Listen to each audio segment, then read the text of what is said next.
Did you ever wonder why black people rarely see UFOs? Well, the answer comes down to a question of credibility. Black people see a lot of UFOs, but unfortunately those sightings are not deemed credible. How do I know this? I found this out when I went through a series of experiences that no one involved in the UFO community, people in positions of authority that were usually white, found important enough to delve into, or investigate with any real sense of urgency. How did I become involved in this subject?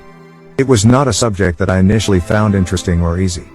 I guess that you could say that I was being pulled into this, through a subtle bit of trickery. It has only recently begun to make sense.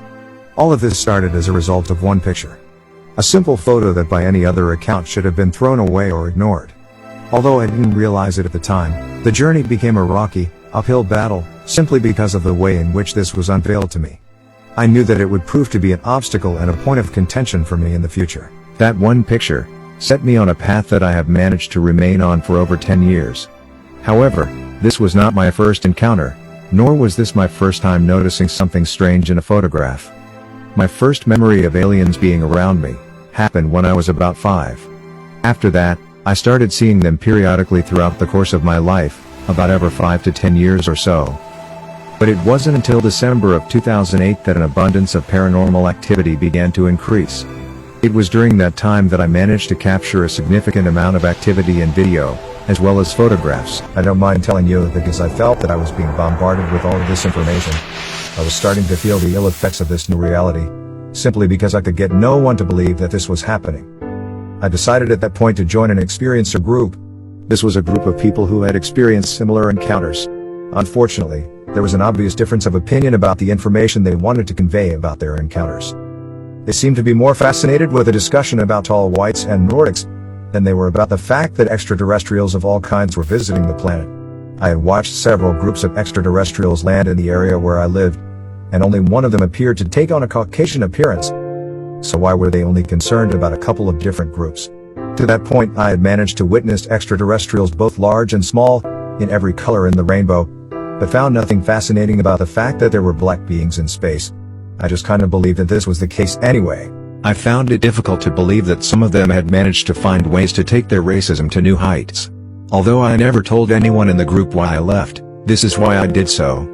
From that point on, I decided that I would begin carrying a camera everywhere I went. I found myself oftentimes standing out in my front or backyard, just waiting for something to happen.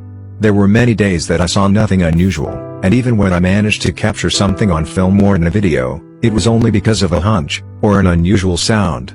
I was fascinated by some of what I was capturing. Then, one day in August of 2010, I had been standing out in the yard for about 2 to 3 hours, and decided to go inside and go to bed. I was awakened at about 2:45 the next morning and decided to go out and try to get more pictures. What happened next is only a guess, because I don't remember exactly what took place. My account of the events of that morning get foggy after that. I believe based on several photographs I don't remember taking, that I was abducted on August 1, 2010 at about 3 a.m.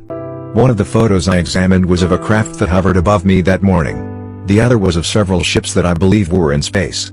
I had no idea when I took them, or how, but the photos were consistent with other photos I managed to capture of extraterrestrial crafts.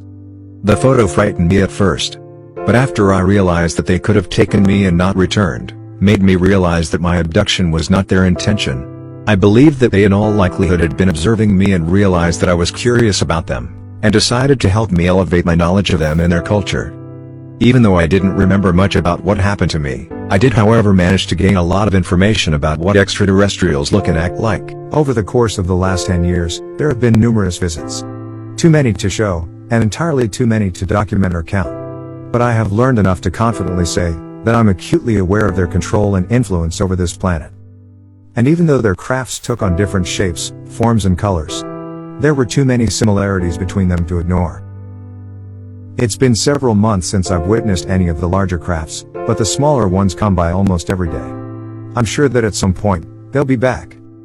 Stay tuned for part 2 of this video, there's a whole lot more to come. Thanks for watching.